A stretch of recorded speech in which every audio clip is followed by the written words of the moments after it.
The Future of Teamwork is a Leader production. Subscribe today and never miss an episode. I'll do my taxes over jumping in my cold plunge, right? Like if I say I'm going to get in, freezing 40-degree water, 39-degree water for 2 minutes this morning, it's 4 o'clock and I have cleaned the house, I've sent sales emails, I have done all these things I'm avoiding in favor of not doing that, right? I think about that in sales and business of, there's always somebody who is selling because that's the lifeblood of a business. And if you don't see the salesperson in a meeting that you're in, you're it, right? You have to be, otherwise the business is going to fail. Welcome to the Future of Teamwork podcast. My name's Dane Groeneveld, and today I'm joined by Robin Zander. I met Robin at his conference, Responsive Conference, and it's been fun getting to know him. The founder of Zander Media, doing a lot of work in narrative strategy. I believe Responsive's run for 10 years now, so a great conference for anyone who hasn't been there. Check it out. It's coming up soon. And also Snafu Conference. So a guy that likes to keep busy, but my favorite title is the guy that does handstands on the internet. So it's going to be an interesting and joyful conversation. Welcome to the show, Robin. Thank you for having me, Dan. You bet. How did it all come to be? Like, how are you doing all of this cool stuff right now? In life, there are seasons. I was actually just saying to my wife last week, I got married just 3-4 months ago in March. And I've been feeling like the part of the summer, we're recording in 26, so like June, 26, July, has been slower than anything. And then I looked back on the year and I was like, well, from the very beginning of the year to March, I was producing the Snafu conference, which we can get into. I got married, and Zander Media had our most profitable, probably 2 quarters Unreal. ever. And so like, okay, maybe it's fine to be working 30 hours, a week for a couple of weeks there, which then to me felt lazy, right? And I think that actually captures, right? We now talk about project-based careers a little bit more than we did 20 years ago. I came out of college in 2008, so straight into the financial crisis, straight into the housing crisis, moving to San Francisco. Actually, my second job in San Francisco was as a personal trainer at Crunch Fitness. Oh, yeah. And the trainer in charge of trainers at Crunch at the time said, if you had come in 3 weeks ago, you would have been swarmed with clients, like good-looking guy, ready to help people get fit. And I just had a client who jumped out a window because he lost everything. Oh, that's hard.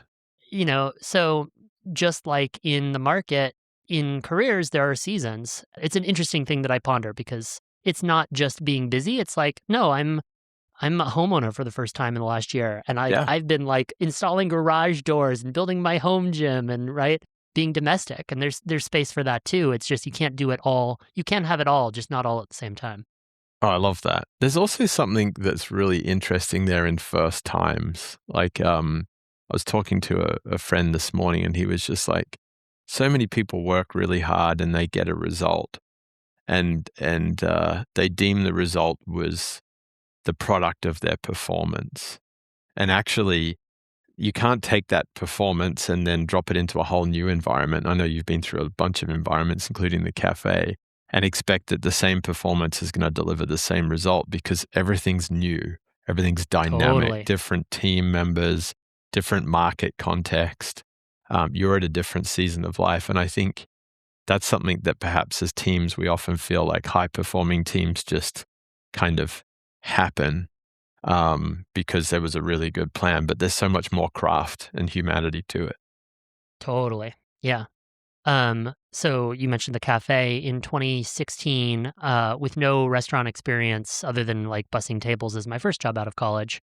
I opened up a cafe, restaurant, and events venue in the Mission District in San Francisco in 3 weeks. So it was April of 2016. I'd lived in the neighborhood 10 years. I danced at this community center, dance center in the Mission. There was an opportunity, a couple of kind of miscommunicated emails, and I ended up buying $40,000 worth of assets and starting up a restaurant.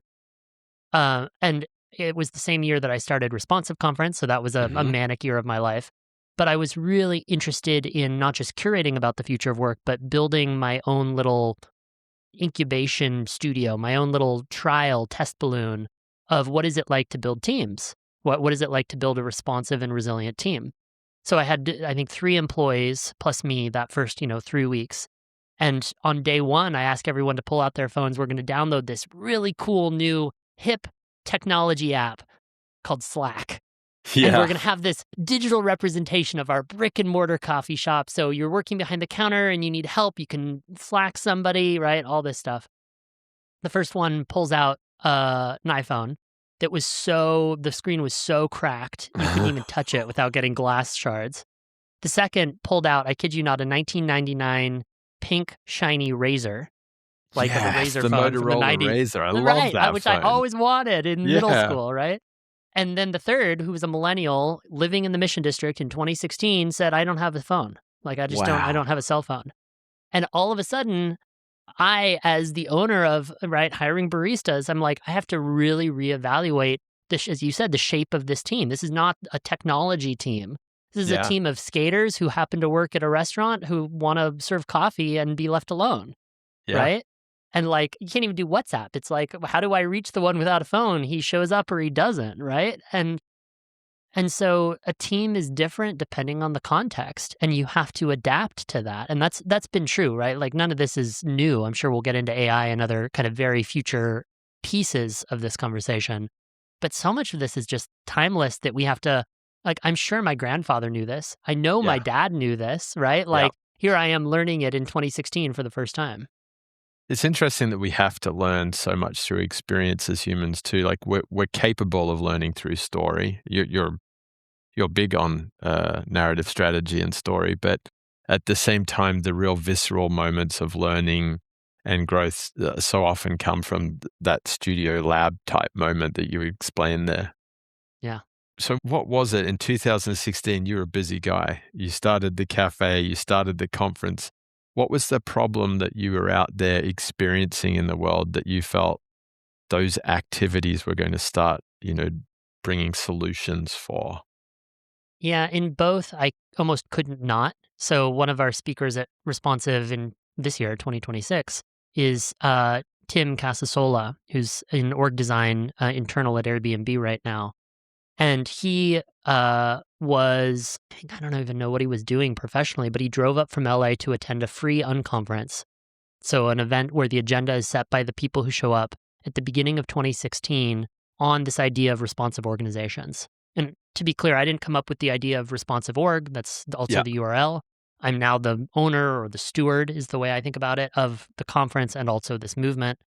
But there was a bubbling up in 2015 that culminated in a handful of people writing this manifesto of folks considering the edges of work, right? And so this is things like holacracy, things like self-management, things like remote and distributed work, or the role of parenthood in the workplace, or Mhm. even Slack, which at the time, right, in the launch of Slack was revolutionary, and now we're like, oh, maybe it's too noisy. Yeah. But I've been interested in how people work together, at least, I mean, pretty much as long as I can remember. I grew up in my dad's SMB, my dad's small business. He and his sister ran an environmental consulting firm, actually it was based in my hometown. So we had an office in Novato, California, where I live, which is just funny now, full circle. But they had, I don't know, 25 or 30 employees. And at 5 years old, their office flooded. So I was brought in to like shuffle papers and like literally shovel out silt from their flooded office. Wow. And I remember, wow, they have a conference room and people come and take meetings. But also, like, my dad was a perfectionist. He'll be the first to state, like, he did not like having employees because his employees never cared as much about the business as he did. And so he was always, I mean, that's just a classic founder situation where he was always like upset that his employees were not doing a good enough job. So he had to rewrite their reports, which now, as a business owner and having worked for myself for 15 years, like, I get it. Me too, right? Yeah. Mea culpa. I was fascinated by the dynamic between him and his sister as co-owners, right? Yeah. And like, Family he's business. the elder, and right, it's a family business. I think I got paid like $3 an hour to shovel silt, right? Like, at 5 years old. Or then my own first real business was called Robin's Pumpkin Patch at 5 years old, maybe 6. So my dad, at his heart, was and is a farmer and a gardener. who, happened to go into environmental engineering. And so he would have me plant pumpkin seeds, grow them into pumpkins, and then sell the pumpkins throughout the neighborhood pre-Halloween. Wow. And the first year we did it, some of the neighbor kids down the street, very a la Tom Sawyer and Huck Finn, came over and I dressed them up. We dressed up in scarecrow costumes and like flagged down passing cars. The cars would stop and be like, "Is that a robot? What's going on here?" And I would run out and be like, "It's Robin's pumpkin patch. Come buy pumpkins." And, "Oh, this adorable kid is shilling pumpkins. Great. I can't not buy pumpkins here." Better than Safeway. And so that, recruiting from a place of enthusiasm, right? And selling from a place of like, well, you're going to buy pumpkins anyway. You might as well buy them from the adorable kid who, slaved over growing them all summer, which, that was the hard part of it, was the growing them. Anyway, flashing forward to 2015, I read this manifesto, responsive.org, and it resonated. It's essentially, it says that the ways we've worked in the 20th century don't work in the 21st century.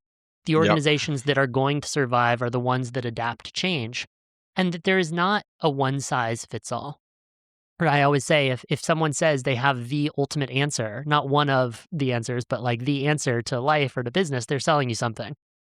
And Responsive more states that there are tensions that every organization has to balance, and you might want to think about hierarchical ways of working, more networked ways of working, right? Privacy versus transparency, right? There's a myriad of tensions. So I organized this free event for guessing 20 or 40 people would show up as a favor to me. And instead we sold out 300, right, max occupancy of the event venue on a rainy Saturday in February of 2016. Yeah. And to my background, we had people from across industries. We had a global CHRO from Accenture in attendance. And we had a catering company that's been in Berkeley, California for 40 years called Three Stone Hearth that's entirely employee-owned and operated.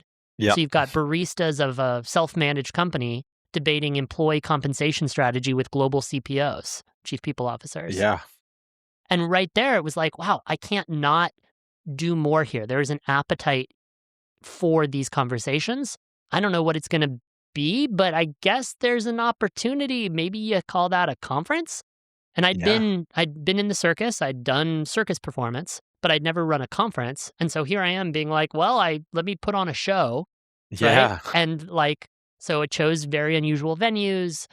We got very lucky. That was the era when Chris Fussell, co-author of the New York Times bestseller Team of Teams, came and spoke.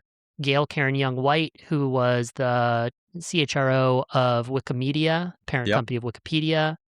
Joel Gascoigne, who was the CEO of Buffer, which was at the time the largest fully distributed company in the world and did all sorts of weird experiments with transparency. Great mentoring programs and all sorts. Right. And bless him, Tony Hsieh and his entourage declined an invitation to speak and then showed up on day one and sat in the back and took notes. And so I'm this novice events producer interested in these ideas about the future of work, but not an org design consultant, not a PhD, PD person. Yeah. And there I have these luminaries sitting and listening to people on stage, right? And really Responsive grew out of that and has continued to now 10 years on. So the manifesto existed before the conference. So that's how you came up with the idea. And I'm fascinated because the manifesto was clearly solving a problem that people felt pain in every day, that the workplace, the way of working wasn't designed for the modern world.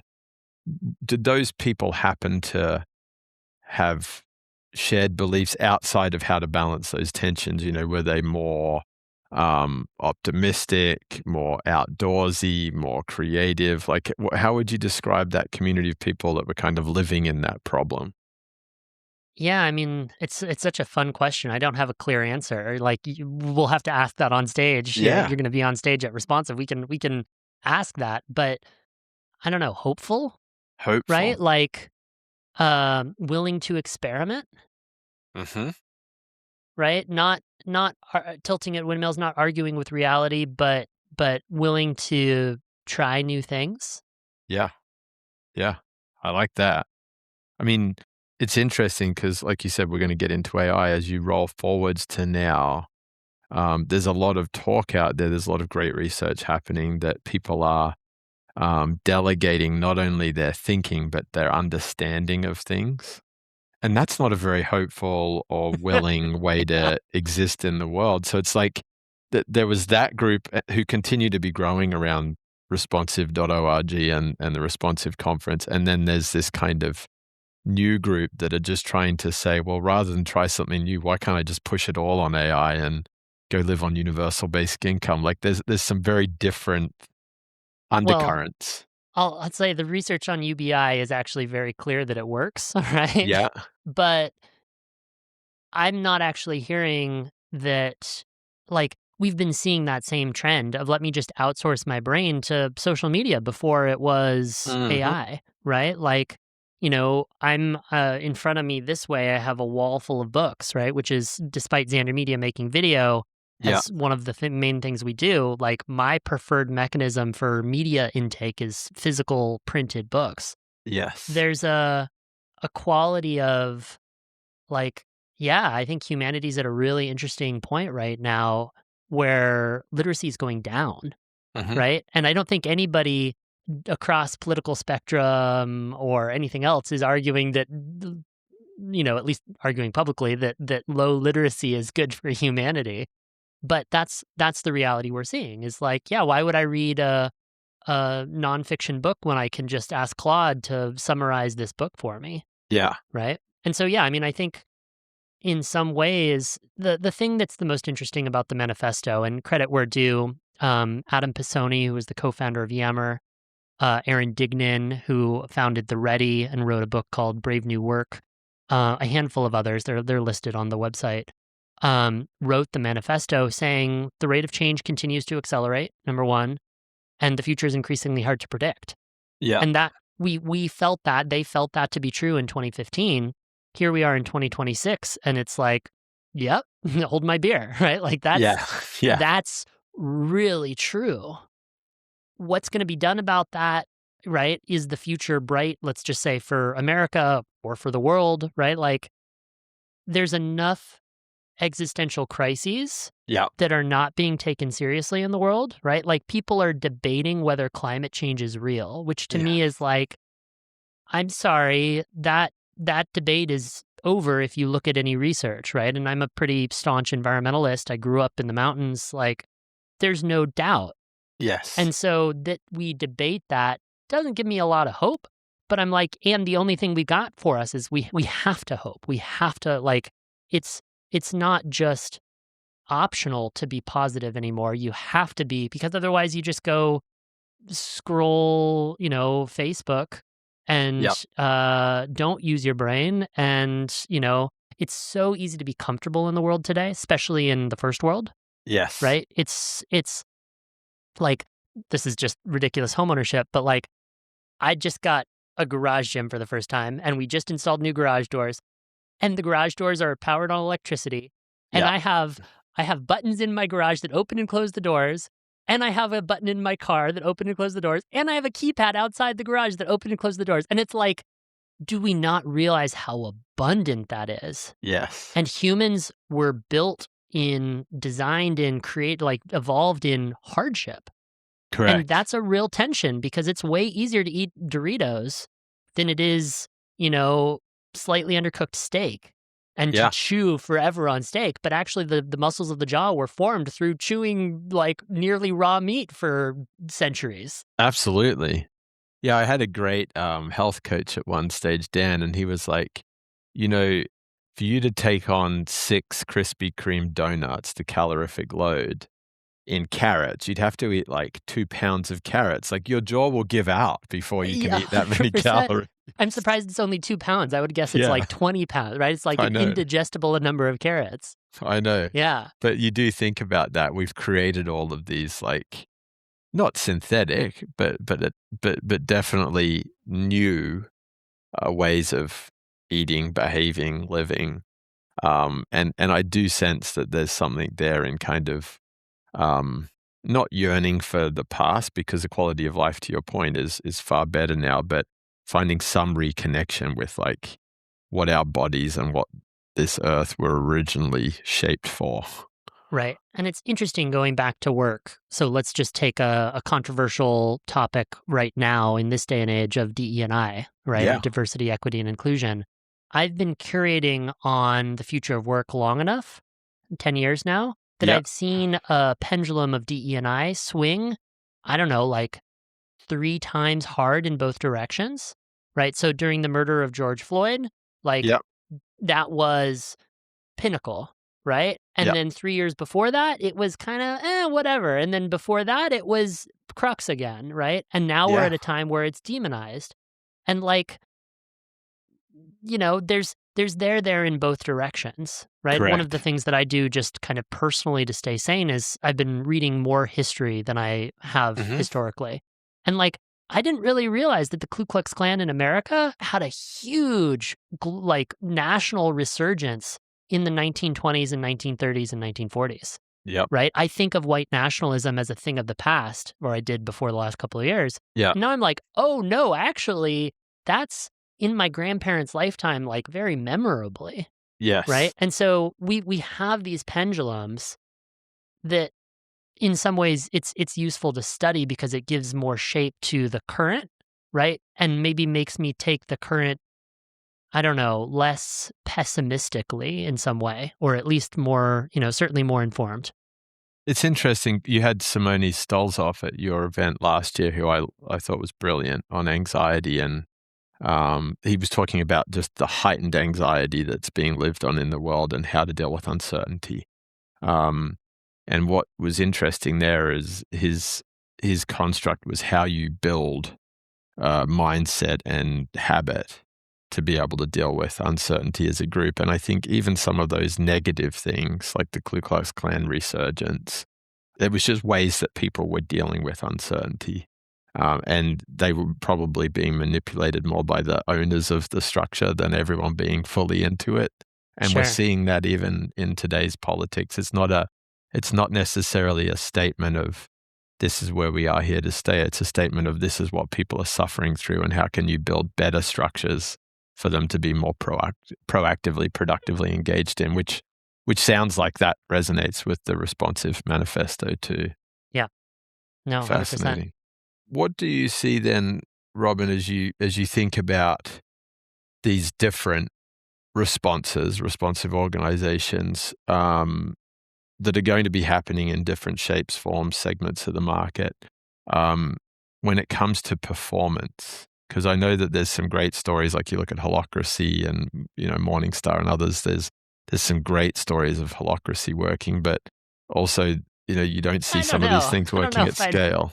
Yeah. So Holacracy, I don't know how much your listeners are aware, Brian, and there was a group of people who built this movement of very prescriptive self-management.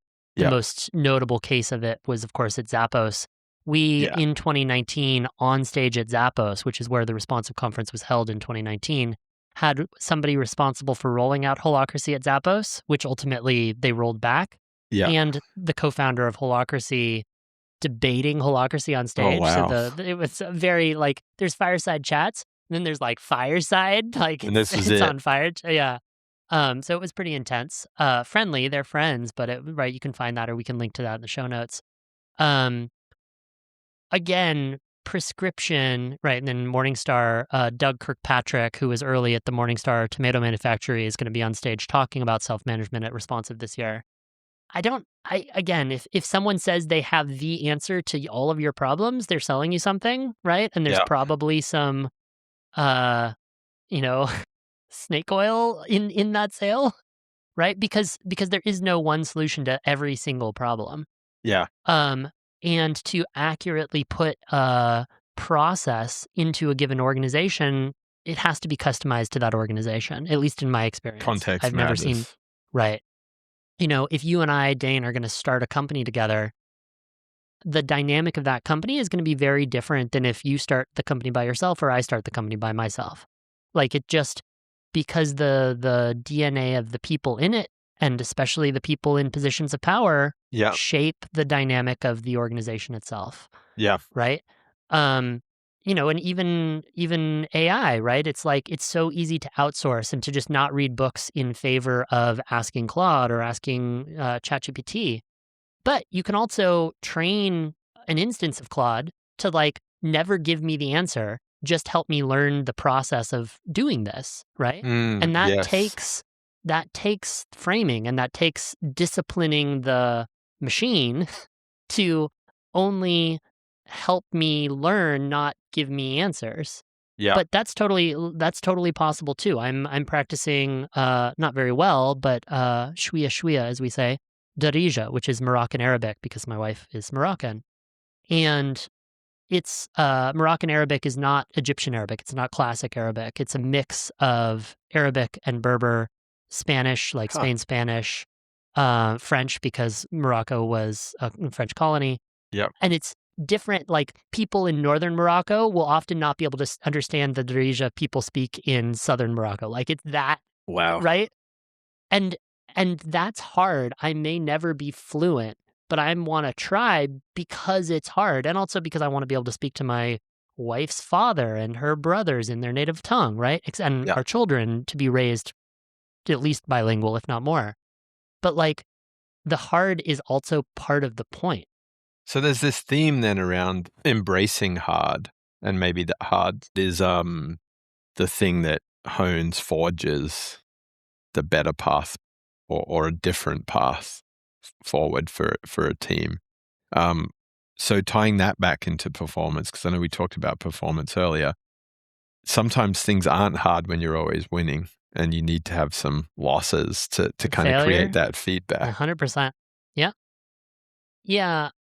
I think a lot about celebration, right? And Hmm. celebrating not just the victories, but the failures, right? In the same way, you can study the victories just as intensely as you study the failures, but Yep. most people don't because we're so busy feeling good and being like, okay, I got that. I made, my world, I made that sale. So Yep. I don't need to study why it worked, but studying why something worked is just as valuable as studying the opposite. Yeah. It's a friend of mine actually said a quote talking about sales teams, but I think it's true, and it may be part of the reason why people don't love to study failures. And he said, in teams, fear loves to hide. Like people That's don't great. talk about their fears very openly. And in life, fear loves to hide, right? I Yeah. mean, I will spend as much time I'll do my taxes over jumping in my cold plunge, right? Like if I say I'm going to get in, freezing 40-degree water, 39-degree water for 2 minutes this morning, it's 4 o'clock and I've cleaned the house. I've sent sales emails. Done all these things I'm avoiding in favor of not doing that, right? Yeah. Like, I think about that in sales and business of, there's always somebody who is selling, because that's the lifeblood of a business. And if you Yeah. don't see the salesperson in a meeting that you're in, you're it, right? Like you have to be, otherwise the business is going to fail, Yeah. right? And so what are the, everything you want's on the other side of a hard conversation. Yeah. Yeah. Absolutely. That's fascinating. So when we were talking about some of the World Cup teams and how there will inevitably be players dropped and coaches sacked for performances in this cup, 100%. when you think about teams that are trying to adapt and the world outside of them's changing, they don't get to play quite as finite a game as soccer, despite how VAR is changing soccer right now.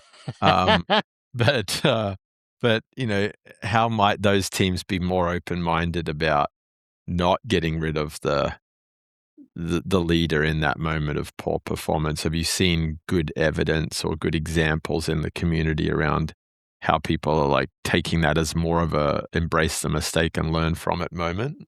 Yeah, let's talk about it in work first, and then we can go back to Mm, physical performance teams, which is actually my, like where I got started. yeah. First as a runner and then gymnastics. In the early days of Responsive, we talked a lot about public companies being responsible to next quarterly earnings.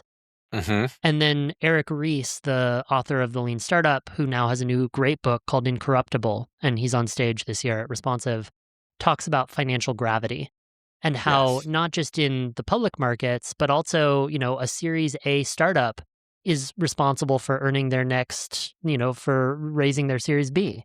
And the VCs want to show good numbers of the Series A moving to Series B for their next fund that they need to raise, right? And so like, the VPs want the company to perform in a specific way that may or may not be aligned with the workers who are employed by that company.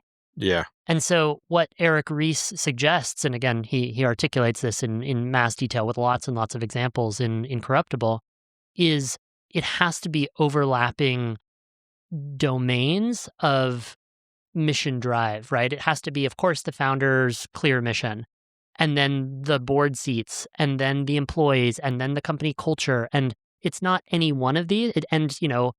Having it be a B Corp or, not the standard kind of operating principles and bylaws of the business, but actually, 2 of those is better than 1, and 15 of those overlapping spheres that push against financial gravity are better than 2 or 3.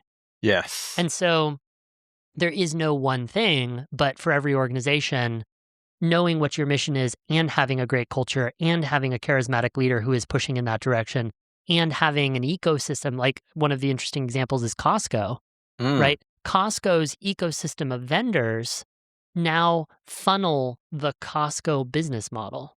And like, that's fascinating. I wouldn't have considered that. No. Right?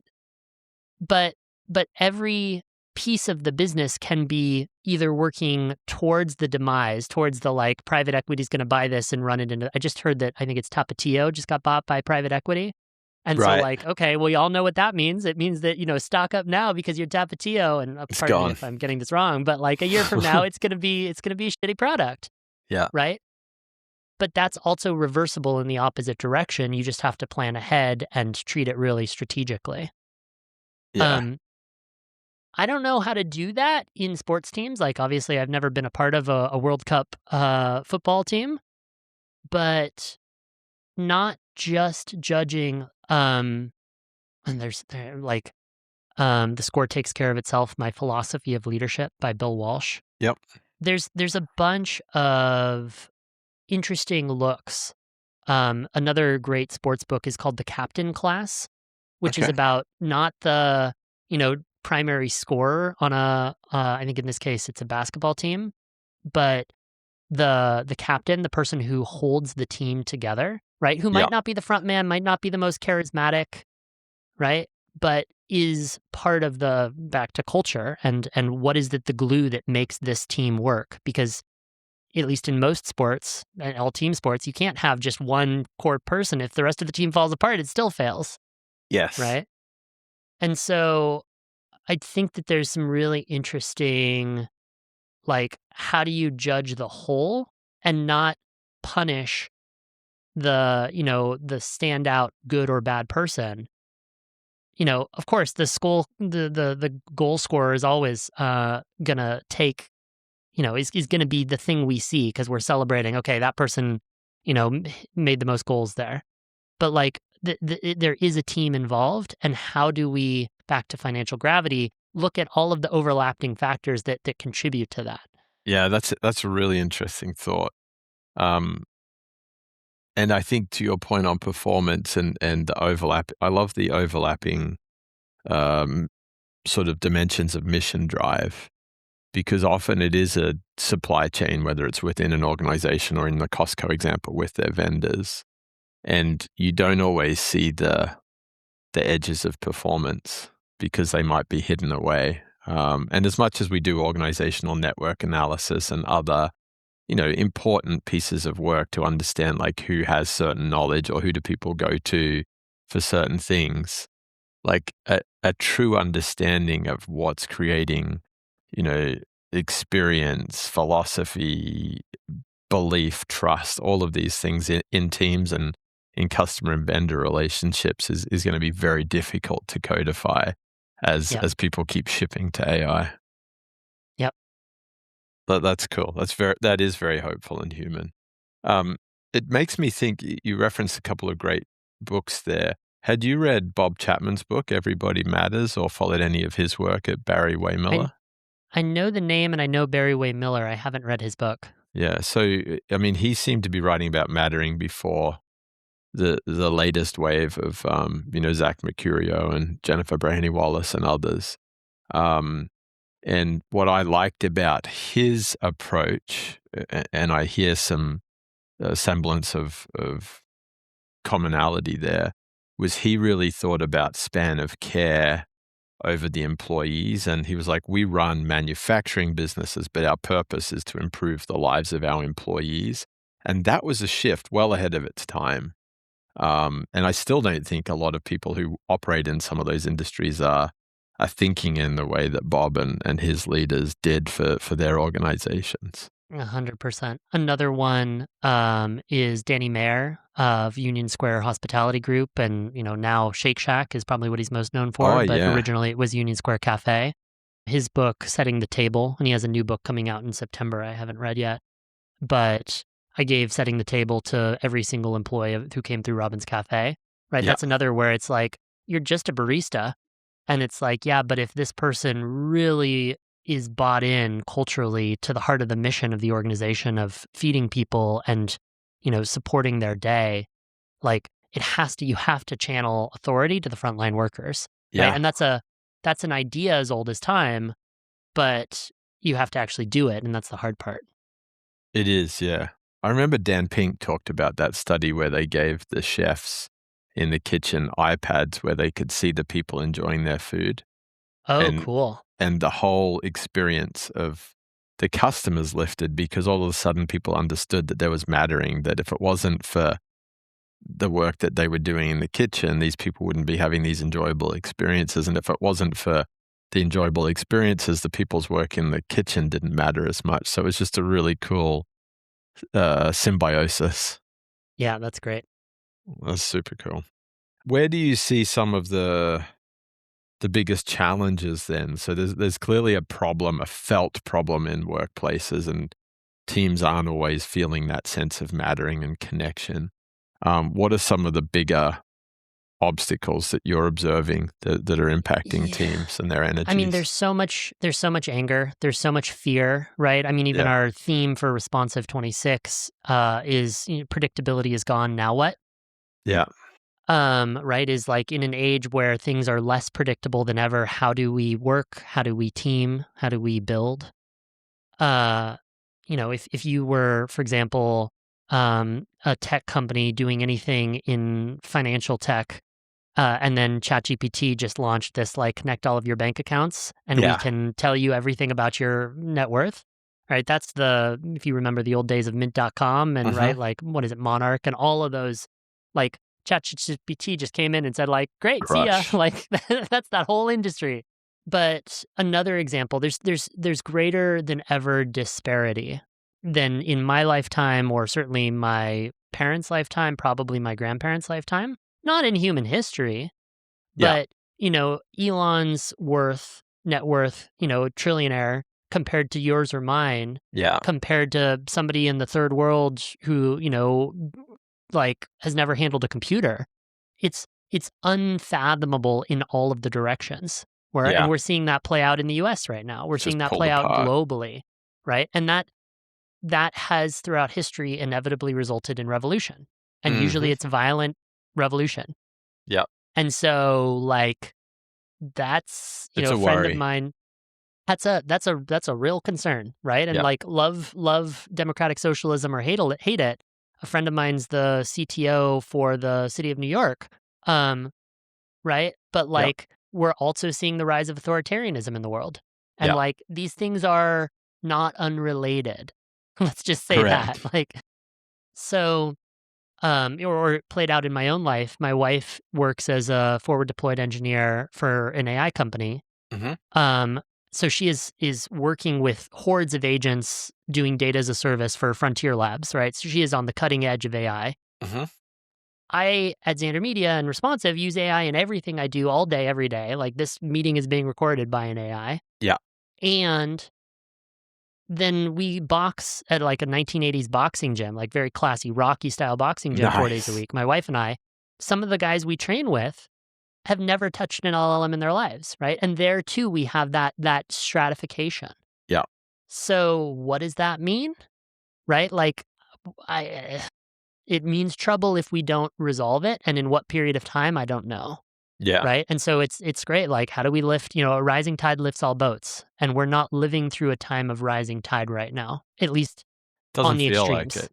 Yeah. Yeah, No, it is interesting. I think revolution is a good word to be pausing on because I have a more hopeful view of revolution, and that is that you know, in that moment of need or frustration, and things are getting pulled apart, not just classes, even demographics of age. Like Galloway came out 100%. this week saying, young people just aren't meeting and mating at the rates that they used to, and the whole remote work environment isn't really serving many of those folks from a growth Sure. and social standpoint. Um, Amongst other things like investment profiles and all the rest of the great things he talks about. But as I start to think about it, I'm like, well, there has to be some form of positive revolution where people start saying, well, I'm going to start these types of businesses. I'm going to start serving the needs of those people. And maybe, with some of the people that are being spun out with wealth out of these frontier labs or, other large corporations, SpaceX, maybe those people are going to go back and say, it really matters the world that I live in. And I'm going to start putting down some bricks and mortar business or some opportunities in my community because I don't want to be living in Gotham City, right? Totally. Yeah. Yeah, and it's been fun to watch, right? Back to the pendulum in both directions. I lived in San Francisco from 2008 to 2018. Um, so I saw the rise of, for example, the Mission District, right? Mm, And the cafe, which is still around today, still called Robin's Cafe, though I'm not in any way involved, grew because of that positivity. Then during COVID, that neighborhood was just hammered. where I lived was wiped out. Yeah. It was a ghost town. And now, like, I just had coffee with a friend in the city a couple of days ago, and it's back again, right? And it's like these things. And during COVID, I just remember everyone in tech was like, San Francisco's gone, it's never coming back, Yeah. what a shitty town, right? And it's like, no, there are pendulums in across time. Yeah. And it's back to, what direction are we pushing which pendulums in? Yeah, absolutely.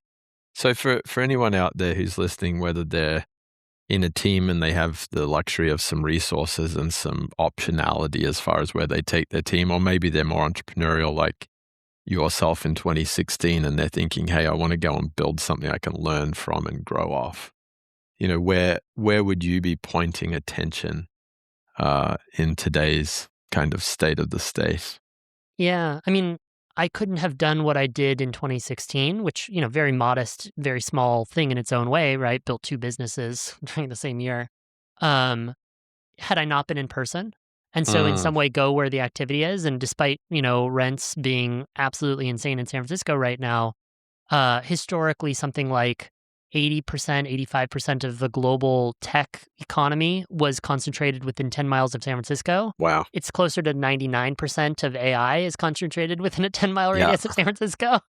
And so, go to where the activity is. If you're interested in music, you're going to do better in Nashville than you are in Silicon Valley. Like, there's gravity to specific things and meeting people, and back to, what Scott Galloway was saying about mating, Yeah. is meeting people. And Yeah. and humans are meant to gather in person, which is why I produce events. Is like the Yes. magic that comes out of gathering in person is, humans are physical beings, and there's no two ways about that.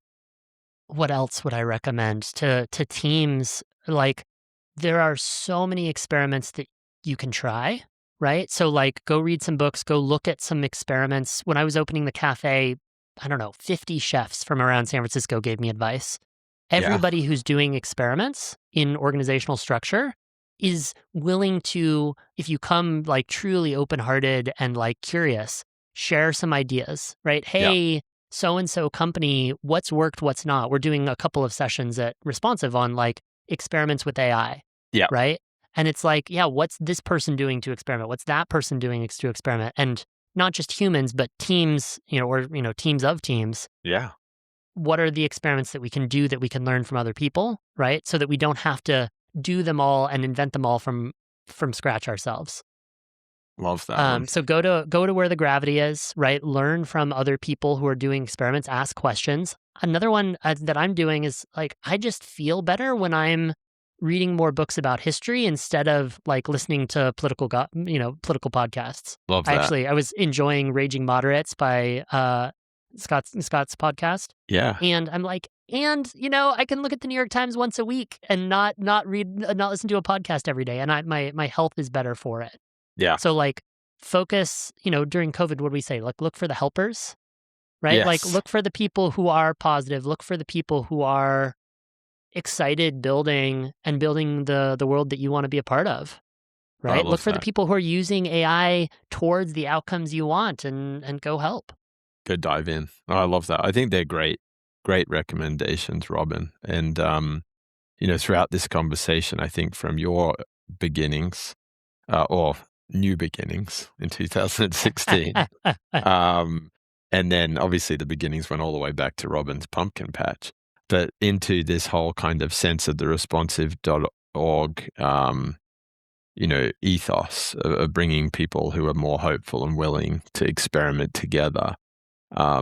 They are the kind of bones from which we've often throughout history been able to generate some really positive changes. And one of my favorite coaches always said, hey, don't hang out for the perfect change. Like if you really believe in this, if you really wanted to become a rugby coach, well, just start coaching a local team. Oh, I love that. Yeah, 100%. Just do a little bit of it now. Don't wait. So I produced this one-day conference on go-to-market in March called the Snafu Conference, and I write a weekly newsletter, which is kind of the best way to keep track of me, called Snafu, join snafu.com. First time I've done a new conference since I started Responsive, and it's a one-off, at least for now. But the amount I learned, of course, from incredible speakers and a bunch of like well-known startup founders and VCs and other things. And then in the last 2-3 months, I've been absolutely obsessed with selling things on Marketplace. Like, Dane, you'll appreciate this. We had a palm tree growing in our front yard that we needed to get rid of. Yeah. So instead of hiring an arborist for $1,000 to remove the tree, I sold it for $200 on Craigslist. Someone literally came, dug it up, put it on the back of their truck and took it away for $200. The amount of learning that I've done on this topic of sales and go to market by selling things on Marketplace while also getting rid of stuff in my house that I don't need, that I've just carried around with us. It already exists in small ways. And it's right. I picked up a microwave off the street from a neighbor who was getting rid of it. It's $1,000 built-in microwave, and I'm selling it right now, like, for a couple $100. I don't need to, but it's fun practice, right? And back to your example of like, just get your hands dirty, right? If you want to go study something, do it in a small way. Yeah. Right? The question people in the responsive world often ask is this safe to try? Is this experiment safe to try? Yeah, I love that. That reminds me of some great podcasts I've heard of businesses that started just that way. Someone bought their first $165 of sunglasses and was selling them at a local flea market. And the next thing you know, they're manufacturing and designing their own brand. Like, the learning through practice is awesome. Well, you mentioned some good ways to find you, Robin, but for any of our listeners that want to, find more out about Zander Media, about Responsive Conference, about Snafu, where's the best spot? Yeah, so Zander Media is an advisory-first video production shop that, we do video we've worked with Airbnb, we worked with Zappos, did some work with Boom Supersonic back in the day before they were the name brand they are now, Sequoia Consulting. So that's Zander Media, my last name, Zander media.com. Everything about me, the newsletter, etc., is robinpzander.com. Yep. The Snafu newsletter, you can sign up there. It's free, comes out every weekend. If you want to gather in person, if you've liked this conversation, particularly Dane, obviously you're going to be there, Leader is going to be there. Yeah.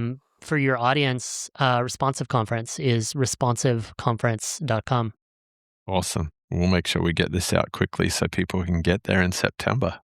Well, Dane, it's such a pleasure. Any chance that I have to hang out with you and your community and just the way you show up in the world, the work that you're doing in the world, it's such a pleasure. Collaborating with you on Responsive this year has been a joy already. I can't wait for more. Thanks, Robin. Likewise. Well, thanks for the time, and we'll talk soon. I look forward to it. Just a quick note before we go. The views and opinions shared in this episode are those of our guests and do not necessarily reflect the views of the host, Dane Groeneveld, the Leader Group, our Patron Huddle 3, or our partners and affiliates. Any scenarios discussed are for the purpose of fueling creative thinking and conversation, and should be viewed only in this context. Dane, Leader, our sponsors, partners, and affiliates do not endorse any guest or any organization they may be associated with. It's important to remember that every workplace is as individual as the people within it. Our recommendation is to always seek solutions that are specifically designed to help serve your team's unique needs.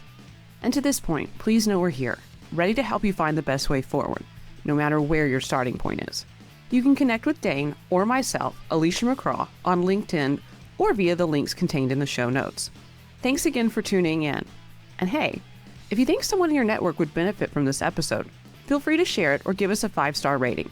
Those 5 little stars really help us reach more curious people like you. We'll catch you next time on The Future of Teamwork.